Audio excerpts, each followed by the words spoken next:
Aujourd'hui, présentation et test d'un PC gamer à 999 € à bord RTX 3060 Ti. Je vous laisse voir pour commencer un petit aperçu.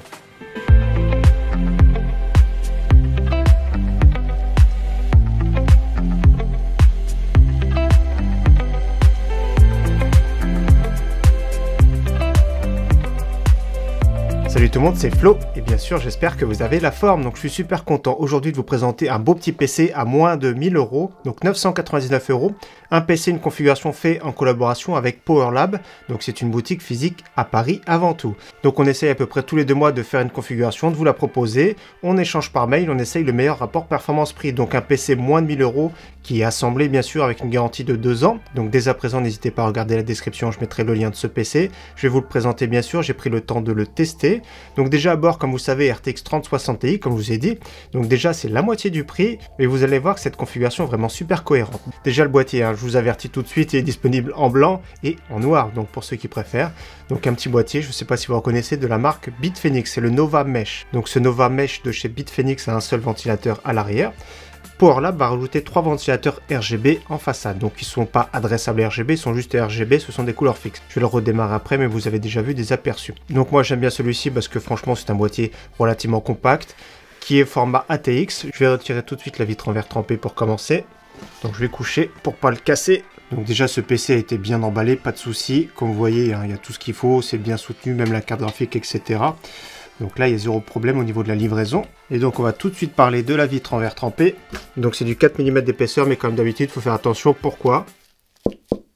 Pas parce que le verre trempé, c'est fragile, bien sûr. Donc, comme attention, comme d'habitude, il y a des films des deux côtés.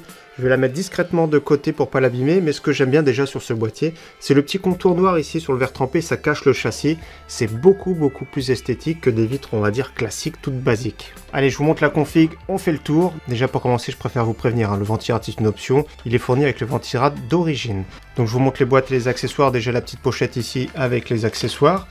Donc tout de suite, je vous montre la carte graphique ici. Pourquoi j'aime beaucoup cette carte graphique, et malheureusement qui est encore trop chère, parce qu'elle est vraiment ultra polyvalente. Donc j'ai fait mes tests en 1080p, 1440p.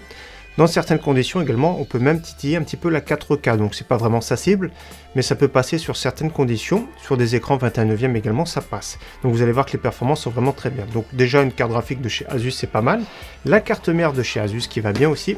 Donc comme vous voyez, déjà une plateforme moderne en B660M, donc de chez Intel à D4. Donc 4 slots déjà pour la DDR4. Donc j'avais le choix entre prendre le Ryzen 5 5500 et prendre le Core i3 12100F. Et donc j'ai choisi de mettre le Core i3 12100F. Donc pourquoi j'ai choisi celui-ci? Tout simplement pour plusieurs raisons. Première raison déjà, c'est qu'il est un tout petit peu moins cher. Deuxième raison, c'est qu'il est plus moderne et un tout petit peu plus puissant. Donc regardez des benchmarks, ça joue à très peu de choses, mais il est légèrement au-dessus que le Ryzen 5 5500. En plus, quand vous achetez un Ryzen 5 5500, souvent les cartes mères ne sont pas à jour. Donc là, pas de souci, nous avons une plateforme qui est moderne, c'est ça qui fait plaisir avec PCI Express 4.0, etc. Et en plus de ça, via mise à jour, vous pourrez accueillir des Intel de 13e génération. Donc ça peut être un i5 par exemple, 13400F qui sortira l'année prochaine. Et donc là, moi j'aime bien ce petit processeur, il est vraiment super à l'aise. C'est pas le plus performant, mais le rapport performance-prix pour moi, c'est le meilleur actuellement. Donc pour accompagner cette plateforme, nous avons 16 Go en DDR4 3600. 3600, c'est vraiment pas mal, c'est vraiment assez confortable. Donc ici les 2 barrettes, donc de chez Corsair, donc pour avoir du dual channel. Le petit SSD NVMe qui fait plaisir en 500 Go. Il y a l'option 1 Tera, mais elle est un tout petit peu chère. L'alimentation, comme vous voyez en bas, on va parler de la consommation après, CX650M de chez Corsair. Donc c'est une bonne alimentation milieu de gamme. C'est beaucoup mieux que la gamme CV de chez Corsair. CV qui est vraiment entrée de gamme. Personnellement, je la conseille pas trop en temps normal. Donc là, une bonne alimentation, vous êtes tranquille pour faire une upgrade, que ce soit processeur, que ce soit même carte graphique, mais la carte graphique elle va durer longtemps. Donc regardez déjà le câble management de ce côté-là, c'est vraiment pas mal. On va regarder bien sûr de l'autre côté. Et juste précision, ce qui m'a surpris, c'est que j'ai vu les câbles SATA ici, les 2 câbles SATA qui sont déjà connectés. Donc ils sont dans le vide derrière, donc c'est déjà bien, ils sont déjà mis en place. Si vous voulez plus tard ajouter des SSD SATA ou disque dur. Donc on va regarder de l'autre côté maintenant. Donc voilà au niveau câble management, pas grand chose à dire. Voilà, une seule goulotte ici, ça passe, la porte ferme bien. Donc comme vous voyez, c'est vraiment pas mal pour ce PC. C'est vrai que plus il y a du RGB, etc., plus il y a de câbles, mais là c'est vraiment très bien. Il n'y a rien à dire au niveau du câble management. Donc avant de le démarrer, je préfère repréciser. Moi j'ai la version blanche, bien sûr, c'est possible également pour le même prix. La version noire si vous préférez. Donc les 3 ventilateurs ici en façade sont offerts. Donc maintenant ce qu'on va faire, c'est que je vais le brancher au courant, on va le démarrer. Et on va parler bien sûr du bruit pour commencer.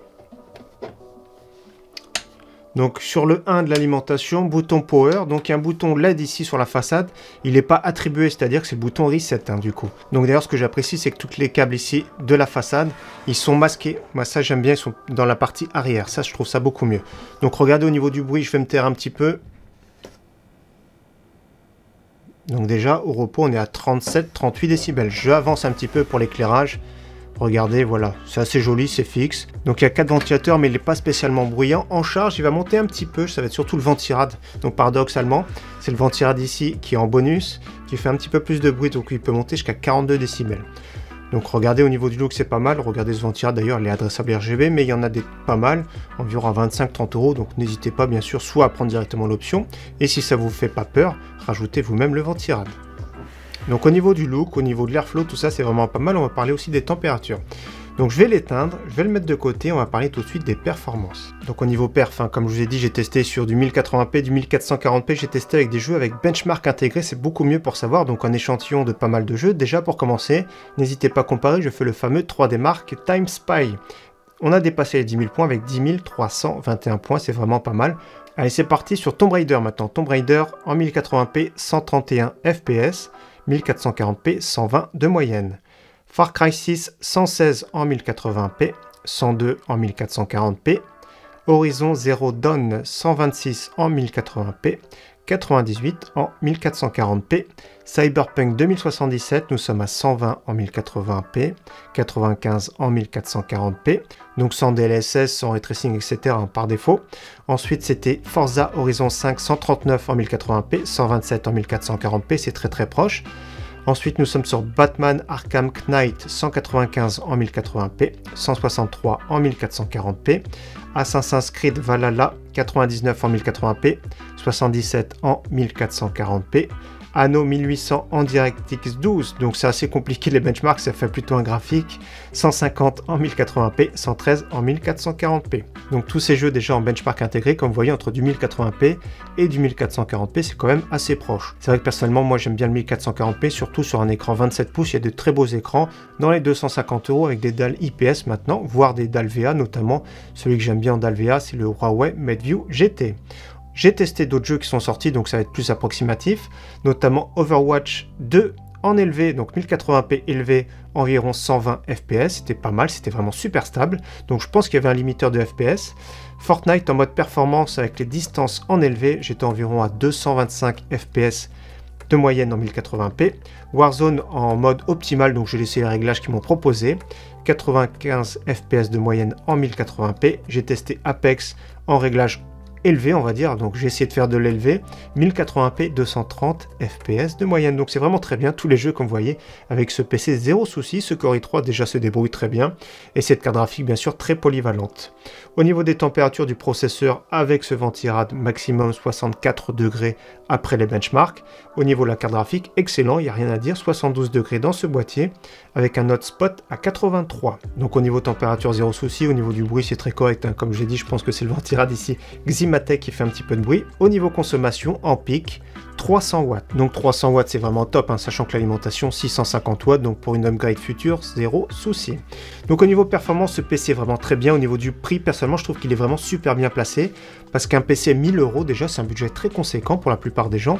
C'est un PC qui est polyvalent, qui peut vous durer des années, pour jouer en 1080p, 1440p, donc voilà, moi je trouve que c'est vraiment super correct. Encore merci à PowerLab de vous proposer ce beau PC, ce bon rapport performance-prix, et donc bien sûr comme d'habitude, n'hésitez pas à me dire ce que vous en pensez dans les commentaires, et je rappelle, je mettrai le lien de ce PC bien sûr en description. En attendant, encore merci à tous d'avoir suivi cette vidéo et j'espère qu'elle vous aura plu. Très bon dimanche à tous et à très bientôt. Ciao, bye.